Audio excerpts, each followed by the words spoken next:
Ternyata Rasulullah SAW terekam dalam berbagai hadis itu seringkali mempraktikkan sholat malamnya dengan 11 rakaat. Ada yang 11 rakaat dengan 1 witir. Ada yang 11 rakaat dengan 3 witir. Ya. Ada yang 11 rakaat bahkan dengan 5 witir.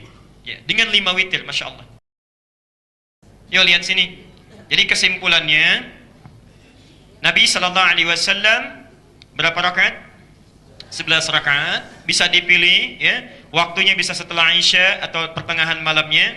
Boleh menggunakan 11 formasinya, 2-2-2 kemudian 1, atau 2-2-2 kemudian 3, atau kemudian 4-4 kemudian 3. Tidak ada masalah di sini karena Nabi mempraktikkan.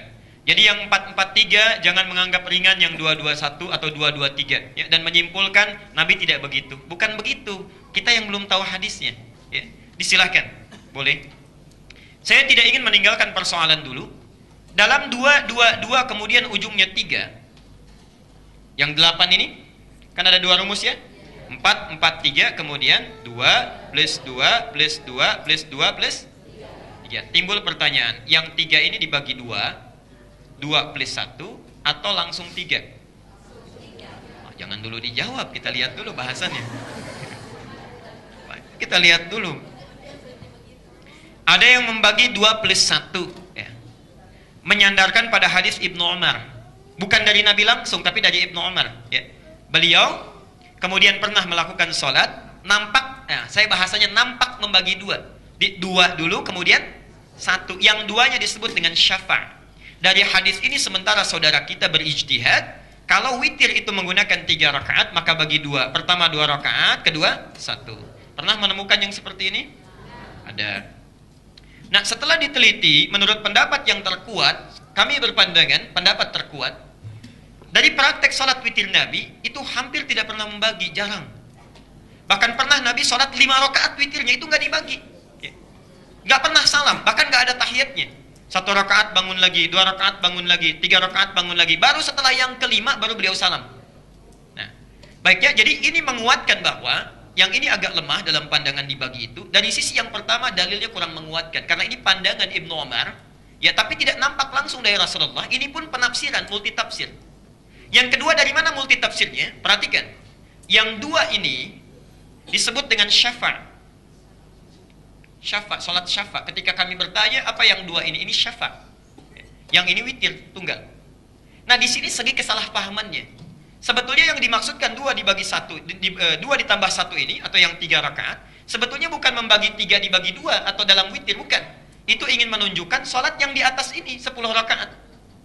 10 rakaat plus 1. Nah, Bapak Ibu sekalian, perhatikan. Salat yang menggenapkan bilangan genap, yang dilakukan sebelum witir, yang menggenapkan bilangan tarawih, itu disebut dengan syafa'. Syafa' itu namanya genap. Jadi bilangan terakhir yang menggenapkan, baru ditutup dengan witir. Nah, 3 yang 2 plus 1 ini hakikatnya ini salat syafa'. Syafa' yang dimaksud bukan witir dibagi 2, tapi penutup dari rangkaian salat genap yang telah dilakukan. Jelas sampai sini? Baik, ini pemahaman dalil yang kedua, ya. Yang ketiga, dalilul aqli, dari sisi rasionalitas. Coba perhatikan sini. 3 dibagi 2, 2 kan takbir, kemudian setelah 2 rakaat salam, ya. Plus 1 lagi kan, bangun lagi. Nah, saya mau bertanya begini. Perhatikan dalam kaidah fikih, semua kitab fikih menyampaikan sama. Salat itu definisinya muftatahatun bit takbir, dibuka dengan takbir. Wa muhtatamatun bit taslim, ditutup dengan salam. Artinya saat kita salam, itu salat selesai. Kalau dilakukan lagi salat, berarti membuka salat yang baru. Saya mau tanya, Anda ketika 3 dibagi 2 plus 1, yang 2 salat apa? Kan sedang witir, ya? Witir. Witir dibagi 2, 2 plus 1. Witir itu apa artinya? Ganjil. Yang 2 salat apa? Nah, ini yang jadi persoalan. Ini belum bisa terjawab. Kita tidak menyalahkan, tapi ini belum bisa dijawab. Belum bisa dijawab, ya.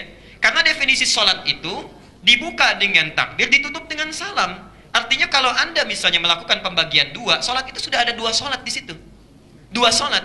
Yang 1 ganjil, yang 1 lagi genap. Nah, yang ini yang genap salat apa? Karena witir itu artinya ganjil. Jelas, ya?